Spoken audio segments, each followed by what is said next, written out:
We're gonna need a bigger coffee. Hi, I'm Allison, and when I'm not hiking and camping in my tiny camper, I'm tending to a lot of plants. Mainly cacti. Those have a special place in my heart. And that's not just because they like it when I neglect them when I'm off adventuring. And while I went 9 months without adding any more to my collection of about 200, it's now time to repot some friends I acquired last year and some others that need my attention. And it might be kind of painful. I'm about to do something I've been putting off for a very, very long time. Oh no. The patient is ready for surgery. Oh, see?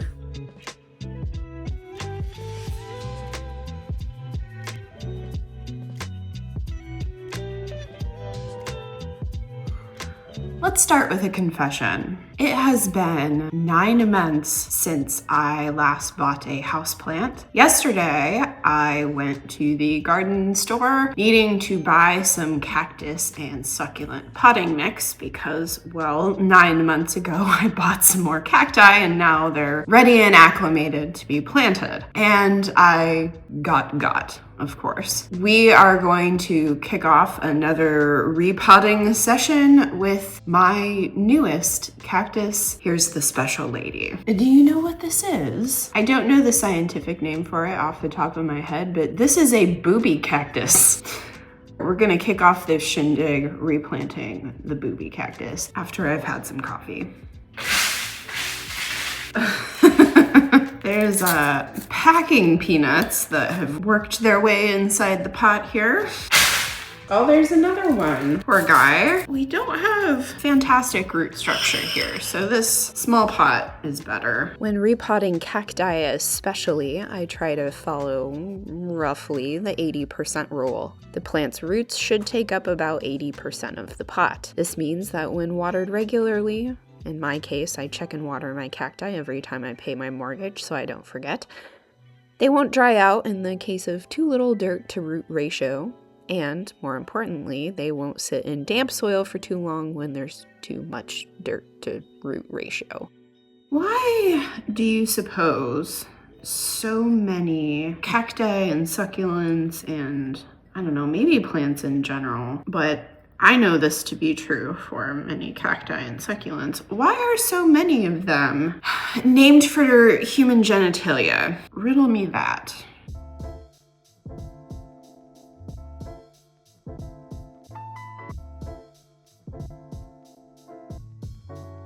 All right, well, that was easy. Let's keep going on the easy train, shall we?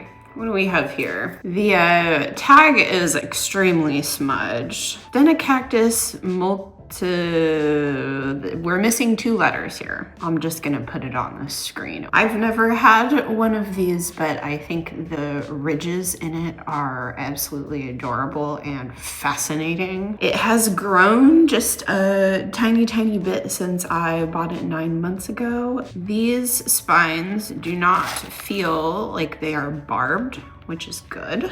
Oh, we have very, very loose soil. Oh, see, very loose.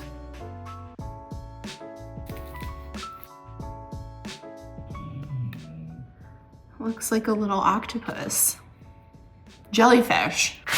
I might keep a bit of this soil to mix with the new soil, just to make sure the soil stays really loose, because this guy seems to be really happy here. When I was looking up the rest of the name of this cactus that the tag omitted, I discovered its common name was brain cactus, which is both appropriate and neat.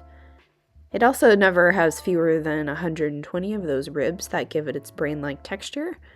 Also, if you were wondering, like I was, the average human brain normally has about 30 folds.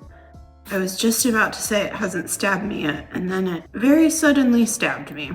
Oh my gosh, you're so adorable. Well, time to escalate to the tongs. Cheers. This cute fellow, I don't know, the tag's long ago fallen out of it, but this cute barrel-like cactus has been doing pretty good. It's grown a little squirrely since I got it, but I have just been kind of moving all of the cacti to be planted all over the house depending on the project I'm doing. It's been migrating all over the house, so I can't really blame it. We have our oven mitt on standby in case we need it. It looks fuzzy, but it's absolutely not fuzzy.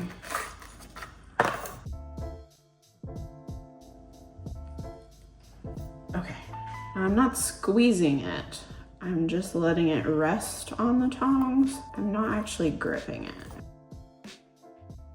This has pretty deep roots, which explains why it's growing so good. Commonly known as golden ball cactus, Paroidia lenninghausii grows in Brazil and, like me, prefers rocky hillsides at high elevation away from people.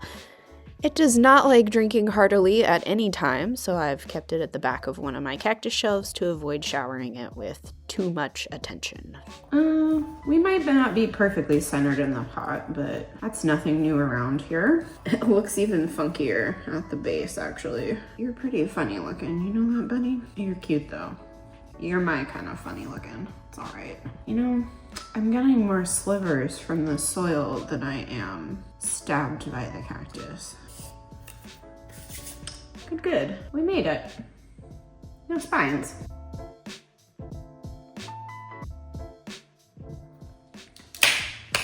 Next up, we got a couple of strings. One new string to replace the previous string of hearts, Repot woodii, that I unfortunately had dry out on me last summer. I got another one. And then my string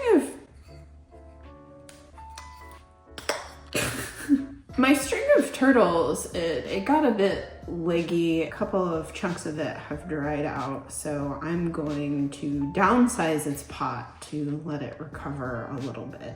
Repot woodii, that's really fun to say, actually. I maybe should have put this in a hanging basket. Oh, that's a problem for another day. I mentioned at the top of the video that I care for a lot of plants. Not only does that apply to indoor plants, but I have a few acres outside that need my attention too. And with backpacking season upon us, so begins my ever-evolving battle to find some kind of balance between my two great goals in life: to have a fully functioning homestead and to hike on all the things. But unlike a good deal of my hobbies, I can't do both of these things at once, so next time I see you, we'll be on an adventure. Then after that, I might be demolishing a building, or building something else, who knows? I sure don't. Cheers, next string. All right, let's see what the roots look like, and then I'll decide what pot to put you in, huh? I'm sorry, buddy. Oh, geez, okay. It's very tangled, so I don't want to just start cutting dead stuff out of it, because then I might start cutting live stuff. So I'll just leave it like this.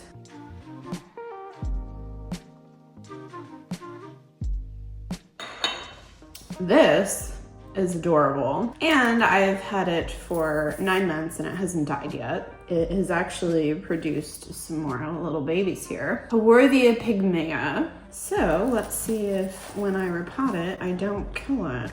Okay, so we have very shallow roots, my goodness. So Haworthia are all pretty fascinating, and this pygmaea is no exception. It's a lot sturdier and rougher than it looks, and those leaves have something I've seen called leaf windows, a semi-translucent part of the leaf that lets sunlight enter its innards. This means they can stay buried in the ground for protection from drought and hungry critters. Adorable, oh my goodness.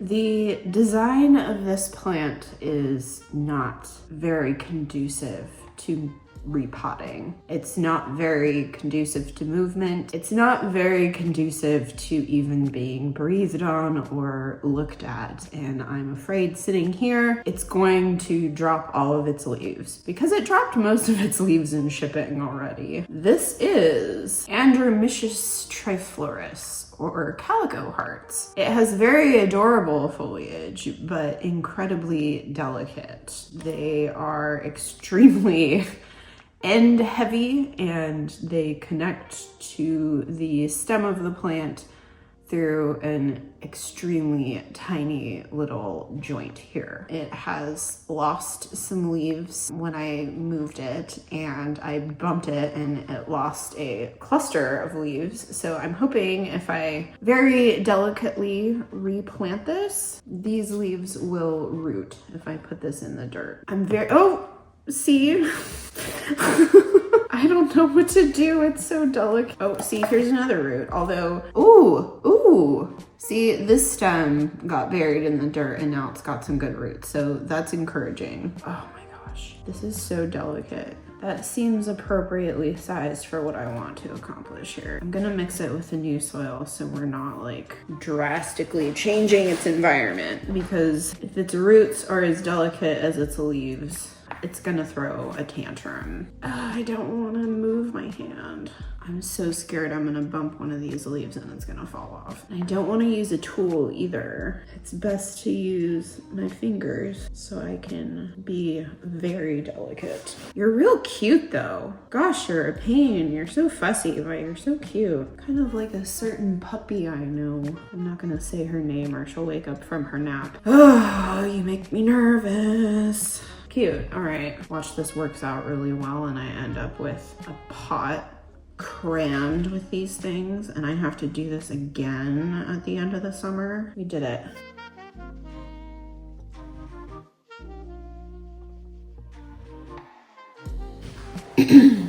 This is disgusting. Clearly, this plant has roots. It's been sitting in there for like a year, I think. So we're gonna put it in a tiny pot and see what happens. See if you're ready, buddy. That's not a root. I've long forgotten what this vine thing is. All I know is that its tiny round leaves are adorable. But it's not as delicate as it looks. I've neglected it, dropped it off a shelf, and left it in that dirty glass of water there for months, and it's doing better than ever. So hopefully suddenly treating it better doesn't make it panic and die. Like someone I know. Enjoy your dirt, huh? Please enjoy your dirt. I would enjoy it if you enjoyed your dirt.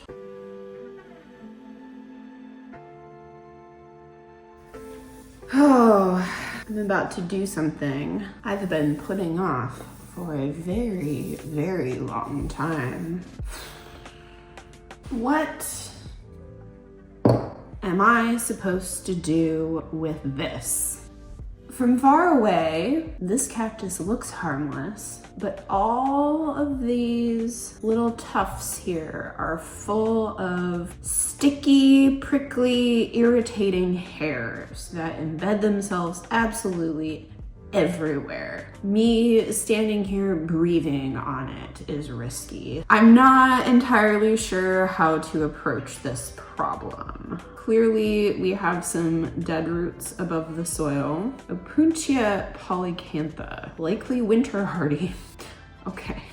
Well, it's been pretty hardy because it's been kind of hanging out like this for a while. Like, it's slowly toppled over time.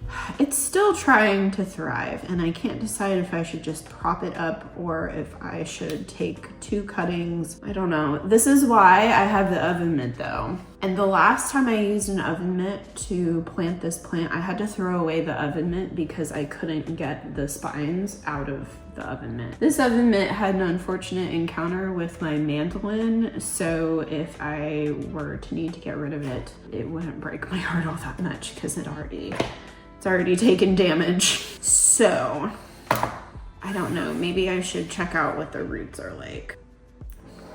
Let's do, okay.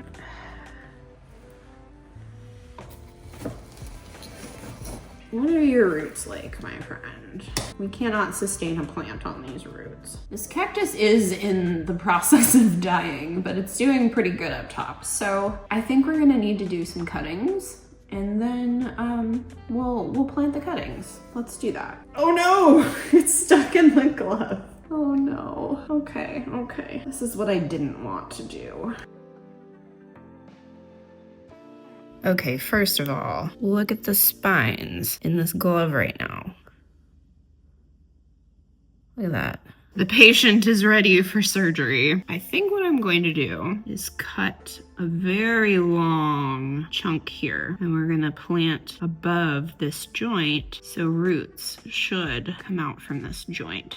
And I'll cut a very long line here. It'll have a good anchor for a while until this like dies and disintegrates below it. That said, this seems very, very sturdy, so I don't know if my knife is gonna get through this. Sharp as it is, oh goodness. Okay, yeah, this is very woody. Oh my gosh, okay. Holy cow, that is hard as a rock. Well, not literally.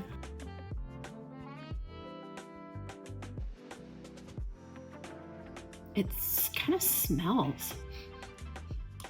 Ugh, holy moly.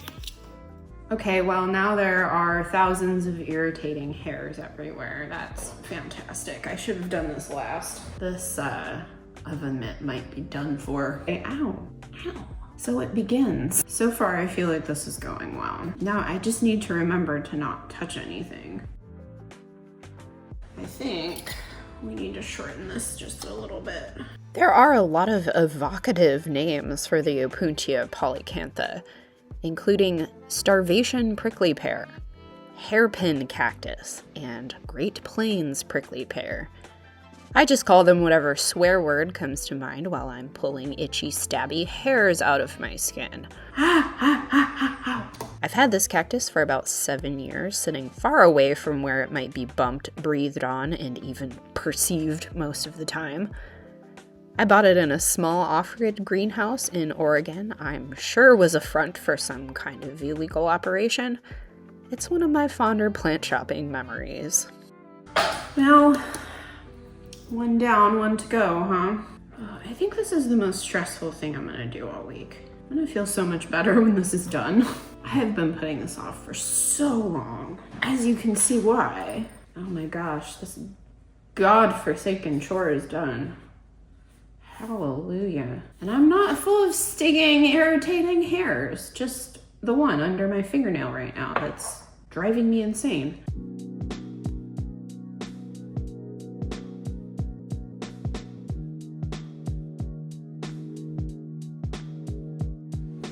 Okay, well, I think I have more bad news. My begonia amphioxus kind of dies back every winter, but this past winter, it like really died back. It's kind of fighting for its life over here, so I'm going to pull out all of the dead stuff that I can to give it a fighting chance to come back once again. I've never seen it quite this bad. I've seen it pretty bad, never quite this bad. Let's just see what's in her roots and go from there.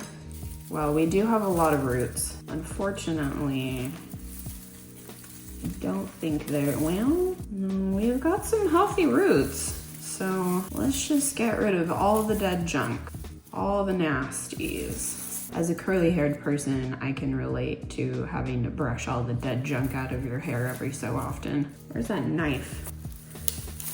Clearly dead. Wow, we like really had a root system going here at one time. Okay. I have a lot of hope this is gonna bounce back, actually. It's gonna look real bad for a while. You know, I've actually seen worse. I think it's gonna be okay. All right. Cactus winteri, SSP, Polydeminones. Cactus winteri Polydeminones. I'm certainly that's not it, but this is a monkey tail cactus. Clearly a monkey tail. Coleodemononis? Uh-oh, where's my tongs? Full of cactus spines still. The monkey tail cactus does have soft spines. Can confirm. Oh, its little hairs don't detach into my fingers. That's nice. What should one name a monkey tail cactus? George? Curious George? Although as far as cacti go, he's not that curious looking.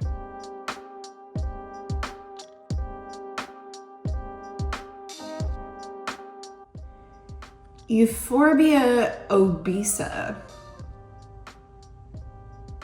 Again, I really don't have much more comment on the names of some succulents. It's just a lot about bodies in the succulent naming world. Why is that? We have a well-established root, wherever it is. Okay.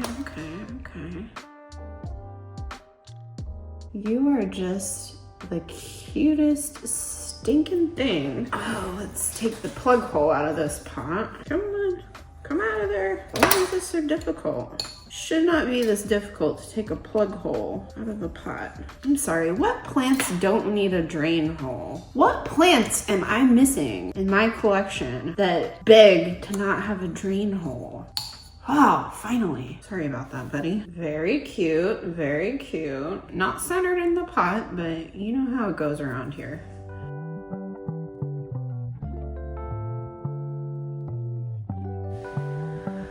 Okay, well, I think we're just about done for the day. This cactus came to me as a bare root, and I didn't have a whole lot of time to plant it in the pot I wanted to plant it in with quality cactus dirt, because I didn't have any, so I just threw some extra dirt that I had in here and called it good for a while. And it's doing fine, but it's not doing great. So we're gonna dig it up and put it in a pot that I think matches its color better and with some better dirt. Ow, I'm trying to help you. Why you gotta be like that? The spines on this cactus are very short, very pyramid shaped. So while they're pokey, they don't go that far into your skin. They're not that bad. As far as cactus spines go, I'm not gonna go out of my way to try to replant it again though, that's for sure. At first I was a little confused when a friend sent me a nondescript little cutting of this plant that they'd rooted. But then I Googled the name they gave me and found two things. One, the common name is called Persian carpet flower, and two, it's called Persian carpet flower because, oh my goodness, look at that flower. They are supposed to bloom in the spring, which is now, so we might have to wait a year or more to see it, but I think it's gonna be worth the wait. So thanks for joining me on this little cactus potting intermission. It's a chore I really needed to get done before I hit the trails for some adventure this summer and fall. I'm finally coming to the end of a lot of the homestead chores I wanted to do this spring, and the cabin fever is getting real. So next time we're going outside. Way outside.